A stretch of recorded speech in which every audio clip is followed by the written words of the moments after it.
बोलिए श्री आशुतोष महाराज की जय, सच्चे दरबार की जय। भगवत प्रेमियों, सभी के हृदय में बसे हुए शुद्ध परमात्मा को सुहृदय से नमस्कार नमस्कार नमस्कार। सभी के हृदय में बसे हुए शुद्ध परमात्मा को सुहृदय से नमस्कार नमस्कार नमस्कार।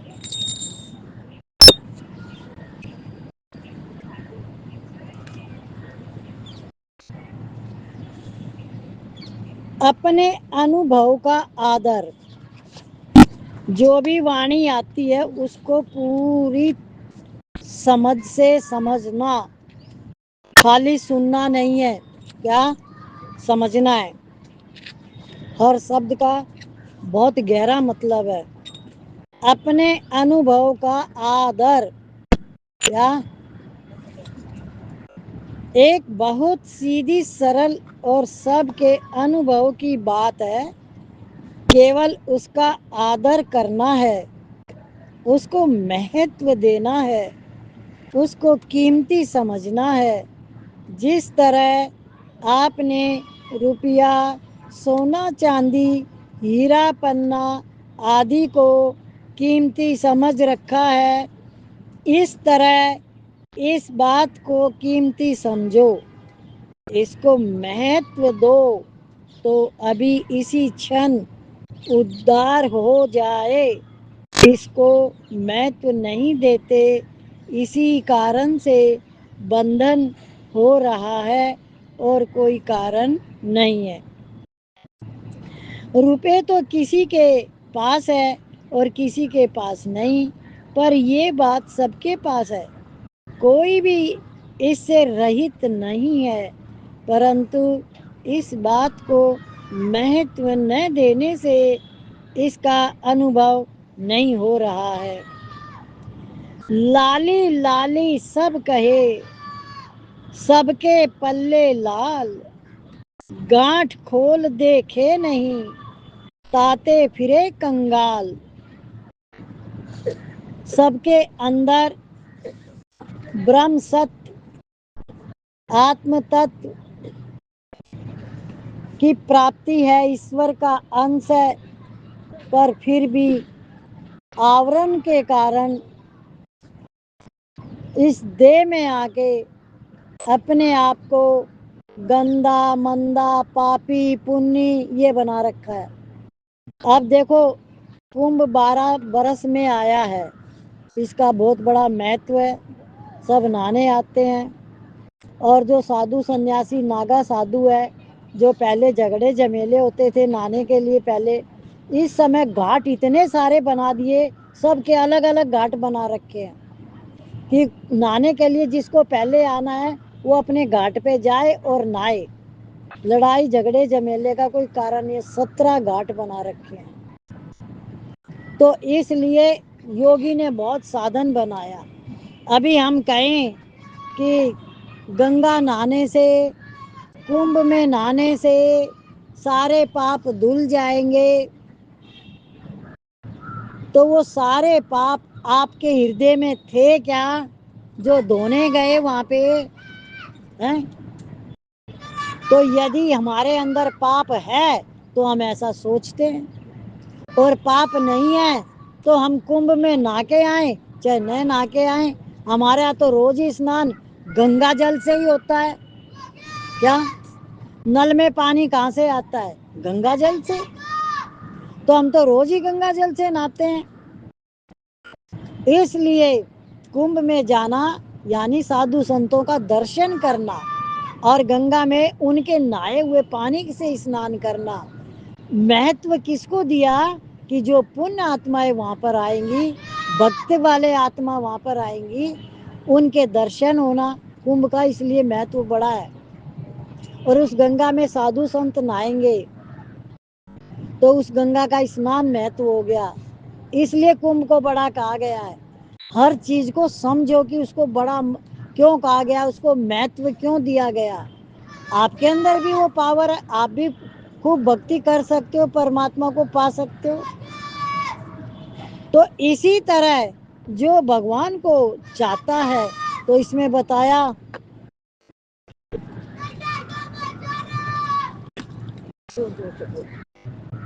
यहाँ से हटा के आइए उसको। तो जो भगवान को चाहता है, तो बोले अगर आप आज ही चाहते हो तो आज ही इसको अपने अनुभव का आदर करते हो, अपनी आत्मा का आदर करते हो, अपने तत्व का आदर करते हो, यानी आप अपने तत्व क्या है, अपने आप को जानना, कि सब चीज के अंदर वो परमात्मा किस तरह से समाया हुआ है, तो उसका महत्व देना। आप अपने को ही महत्व नहीं दे रहे क्या? तो इसलिए वो भगवान आपके नजदीक, आपके पास है, वो ही बोल रहा है, वो ही सुन रहा है, पर आपको पता ही नहीं। आप क्या बोलते हो, मैं ही सुन रहा हूं, मैं ही बोल रहा हूं। आप कौन हो? कौन हो? जो बोल रहा है वो कौन है? हो सकता है, हो सकती है दीदी, अभी सत्संग में कि बाहर भी। ये है बोध, तत्व बोध, आदर करना स्वयं का। हम यहाँ पर ही बोलेंगे, सुन लिया, अभी याद है तो हमने बोल दिया, घर जाके तो हम अपने नाम रूप में आ जाएंगे, शरीर में आ जाएंगे और वैसा ही व्यवहार करेंगे। क्यों?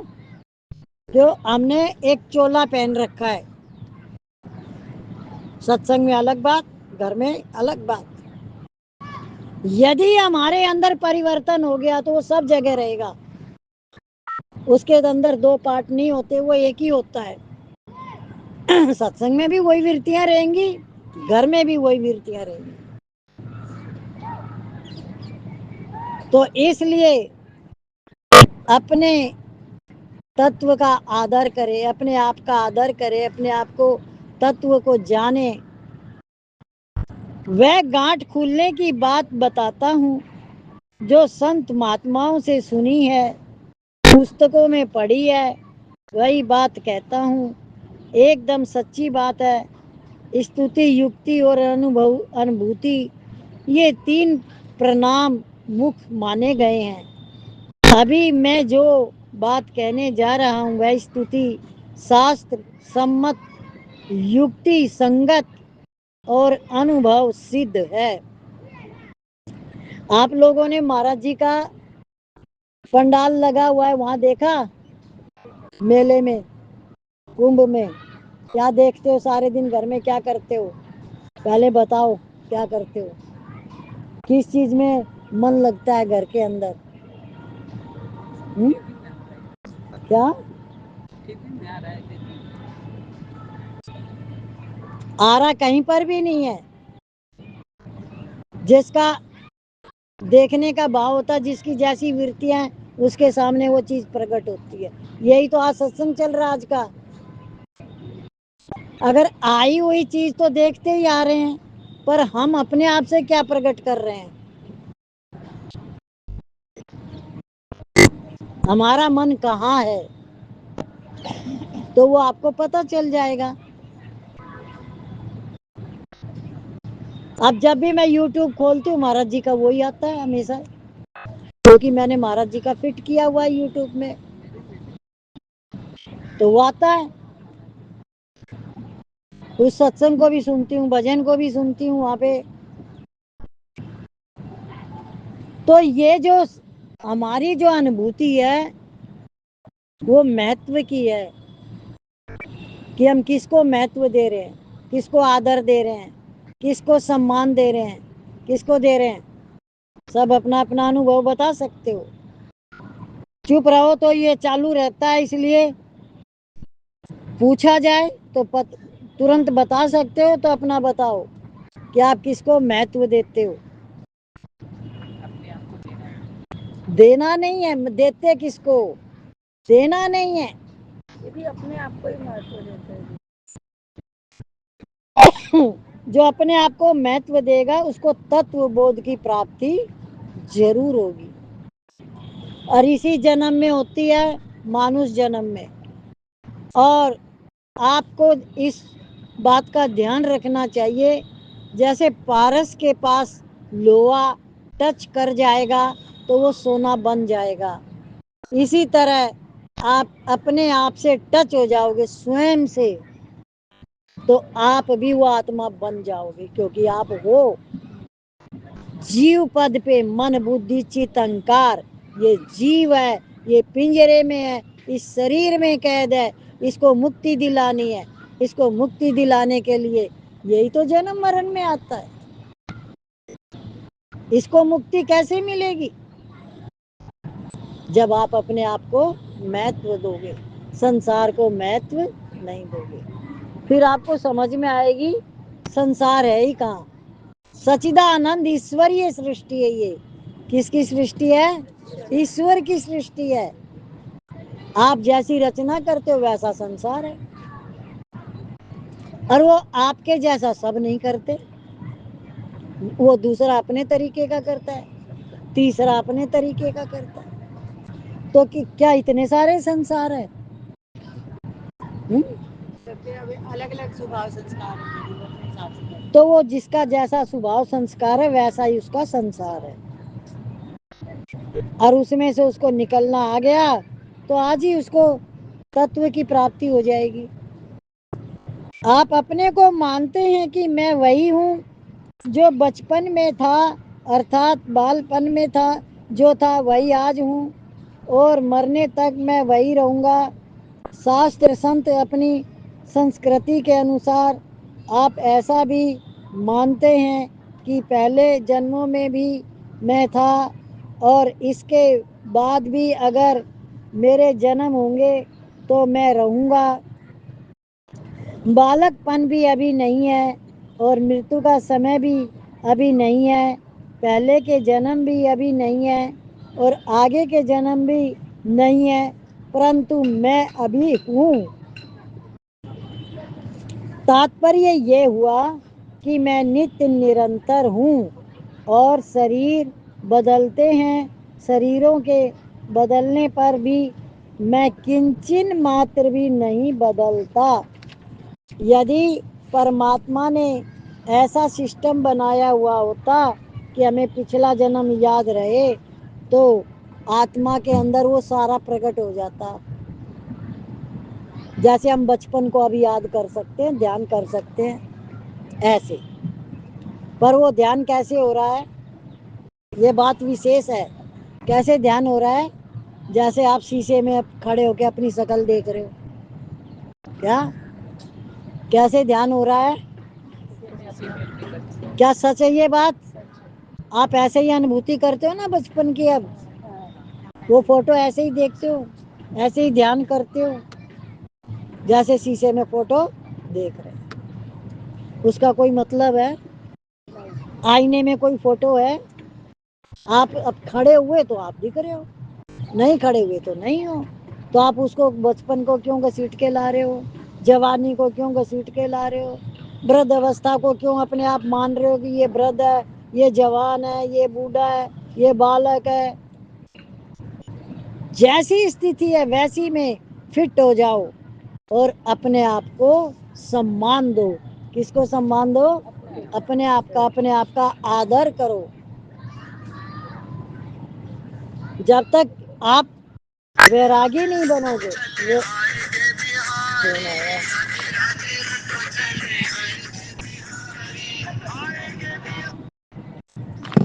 तो जब तक हम अपने आप को महत्व नहीं देंगे, क्या तब तक हमें कुछ मिलने वाला भी नहीं है। खाली हाथ आया और खाली हाथ जाएगा। क्यों? क्योंकि तूने अपने लिए कुछ किया ही नहीं, दूसरे में फंसा रहा। जैसे पड़ोसन के कंकर वो इकट्ठी करती रही, पड़ोसन के घर में आदमी आते थे तो कंकर तो उसको उठाने पड़े, पड़ोसन तो पार हो गई। क्या किसने बोए कांटे तो चुभेंगे किसको? जाओगे अब दूसरे में, अब कहोगे क्या बेटा दूसरा है, पति दूसरा है, बेटी दूसरी है। नहीं नहीं, वो तुम्हारे अपने हैं, उनके अंदर ही रहो। पर क्या आप उनसे व्यवहार उनका आपका सही चल रहा है, आप दुखी सुखी नहीं हो, आपके अंदर से उनके प्रति कोई द्वेष भाव नहीं है, सच बोलना, क्रोध नहीं है, उनसे कोई इच्छा नहीं है, क्या वो आपका सम्मान करते हैं? तो आपके कैसे हो गए वो? कैसे हुए आपके? आपने मान रखे। जैसे एक तुम वो किसी भी कुत्ते का बच्चा पाल लो, कोई बंदर भी पालता है, तो जिसको भी चीज को पालते हो उसी में आसक्ति हो जाती है और उसी उसी को चिपका लेता है मनुष्य। ऐसे ये घर है, इस घर में भी जो मिला उसे चिपकाते गए, जो मिला उसे चिपकाते गए, अब वो मेरा हो गया और अब उससे इच्छाएं जागृत हो गई, पूरी नहीं होती तो द्वेष हो गया, क्रोध हो गया। तो दुखी सुखी कौन हुआ? कौन हुआ? जिसने इच्छा जिसने पकड़ा दीदी। तो अब आप इस संसार से बरी कैसे होगे, जबकि आप फंसे हुए भी नहीं हो, कुछ है भी नहीं पकड़ने लायक, लेकिन फिर भी आप बंधन में हो। किस चीज से जकड़े हुए हो? लोहे की जंजीर से कि सोने की जंजीर से? किसने आपको पकड़ रखा है? किसी ने पकड़ा हुआ है? किसी ने नहीं पकड़ा था, बंधन में नहीं है दीदी। किसी ने नहीं पकड़ रखा। पकड़ा है मुंह वालों ने।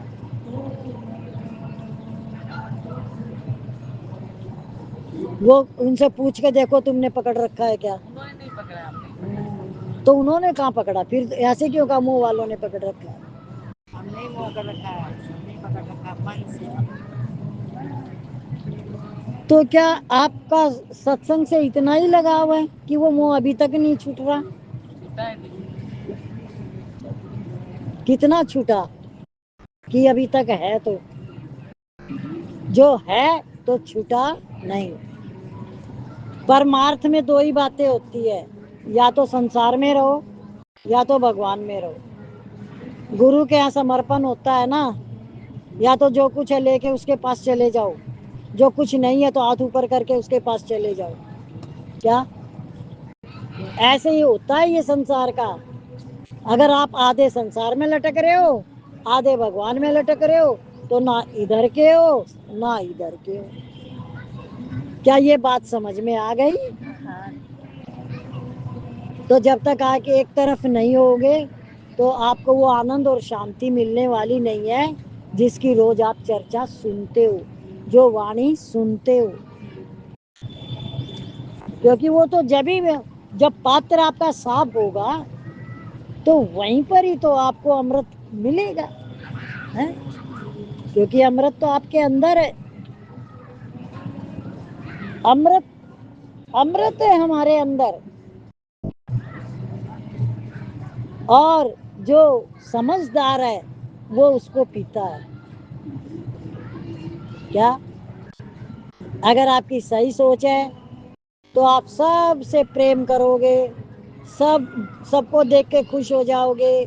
यदि आपके अंदर संसार की फुरना है तो आपको कोई अच्छा लगेगा, कोई बुरा लगेगा, किसी से आपका द्वेष होगा। तो ये सब आपकी अपनी कहानी है, संसार की नहीं है। ये संसार आपने अपना बनाया हुआ है। कोई सुनेगा तो कहेगा ये तो बेकार की बात है, आप ऐसा क्यों कर रहे हो? समझदार होगा तो, और जो वैसा ही होगा तो आपके साथ लग जाएगा वैसी बातें करने में। क्लियर हो रहा सबका? तो अब अपने लिए कितनी मेहनत करोगे? हैं? पल्ला यहीं झाड़ के जाते हो, लेके भी जाते हो कुछ? अगर अमृत की एक बूंद भी चली जाएगी ना साथ, तो एक दिन मटका भर जाएगा। जो अमृत पड़ा जब भी तो 4 जगह ये हो रहा है कुंभ, उसी अमृत की बात है। मनुष्य के अंदर इसीलिए अमृत है क्योंकि इसमें परमात्मा की प्राप्ति है, इसीलिए अमृत है इसमें। और यही समझना है बस।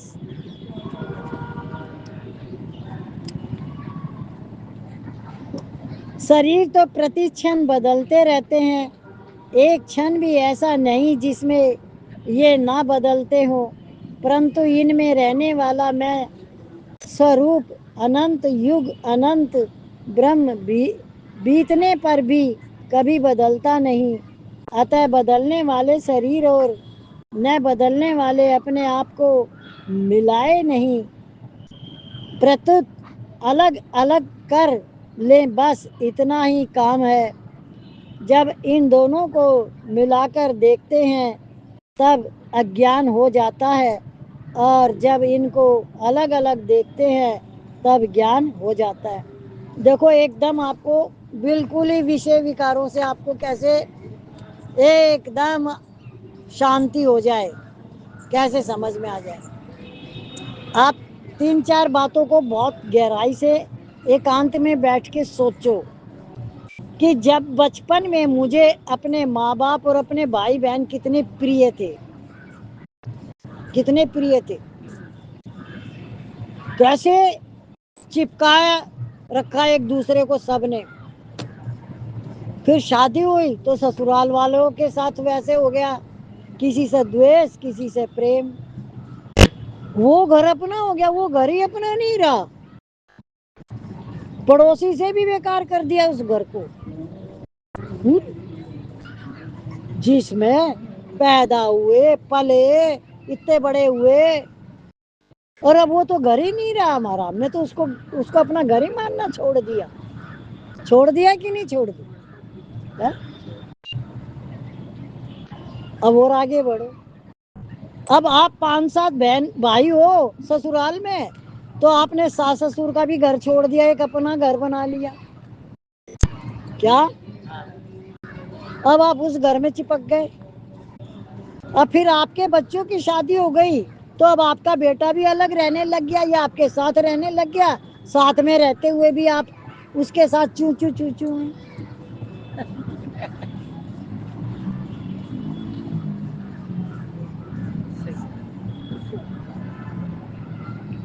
ये बताओ, क्या ये सारी चीजें ठीक है? कहां से कहां तक की गाड़ी चल रही है, कितने बड़े बड़े परिवर्तन हुए हैं। और उसके बाद भी आपको पता नहीं चल रहा मैं कौन हूँ, ये कौन देख रहा है। और ये समझ नहीं आई इस परिवर्तन की कि मैं कहाँ फंसा हुआ हूँ, कहाँ फंसा रखा है मैंने अपने आप को। आजाद पंछी सुख की बूंद के लिए, और उन लोगों से सुख मांग रहे हो जो आपसे ही सुख चाहते हैं। ये सबसे बड़ी बात है। आप उनसे सुख की चाहना कर रहे हो जो आपसे सुख चाहते हैं, तो वो आपको कैसे देंगे? वो कुछ भी बोल सकते हैं, आपको तो चुप रहना है। आप कितनी बड़ी समस्या में फंसे हुए।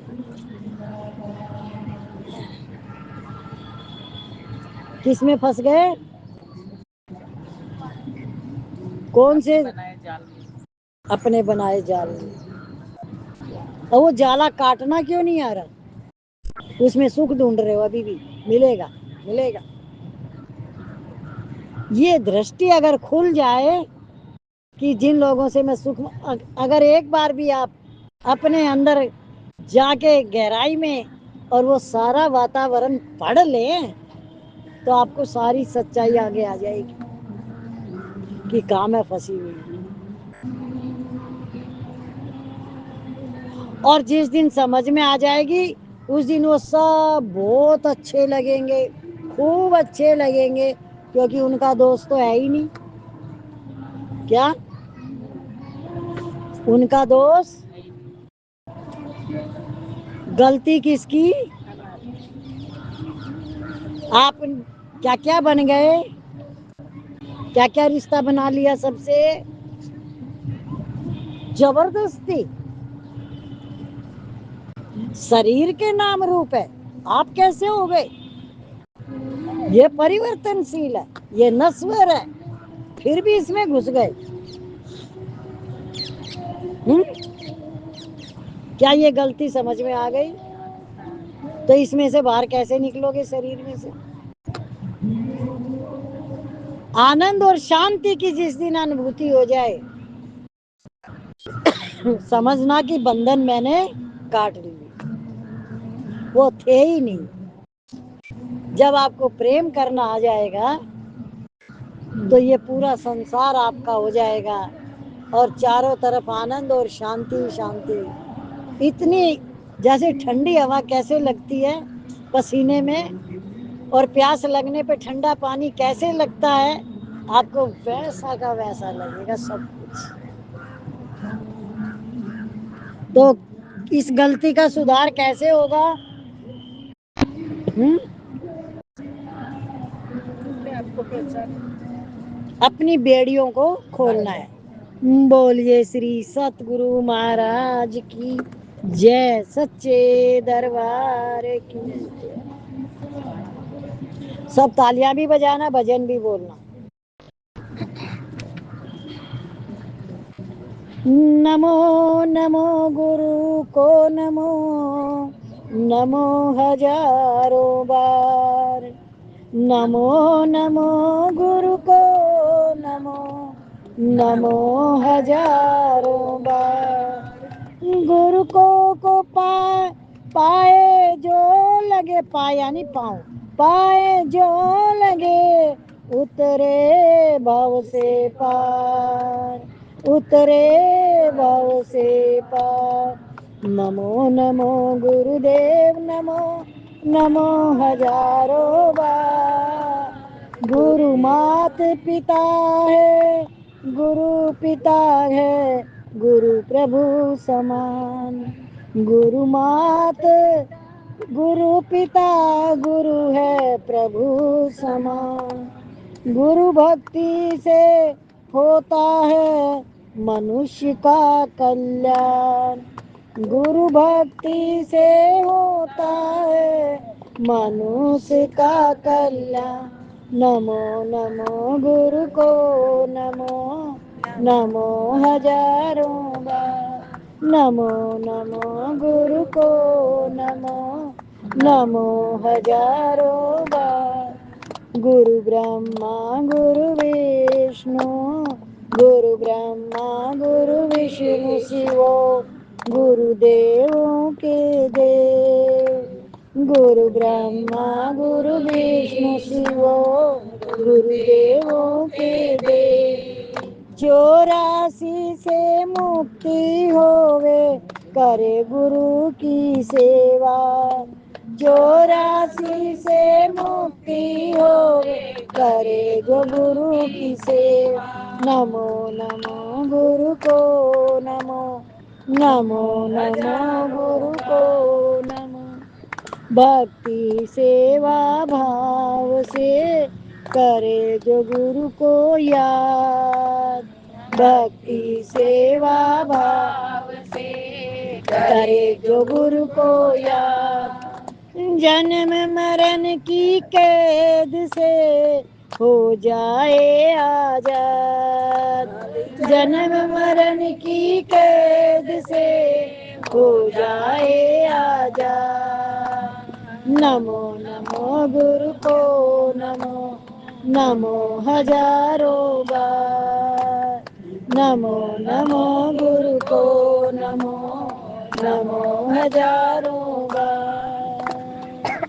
इंसान के मुख लाख हैं, मुख में लाख जबान। इंसान के मुख लाख है, मुख में लाख जबान। गुरु महिमा फिर भी कभी हो न सके भैया। गुरु महिमा फिर भी कभी हो न सके भैया। गुरु नमो नमो गुरु को नमो, नमो हजारों बार। गुरु नमो गुरु को नमो, नमो हजारों बार। गुरु को पाए लगे उतरे भव से पार। गुरु को पाए लगे उतरे भव से पार। नमो नमो गुरु को नमो, नमो हजारों बार। नमो नमो गुरु को नमो, नमो हजारों बार। बोलिए श्री सतगुरु महाराज की जय, सच्चे दरबार की जय।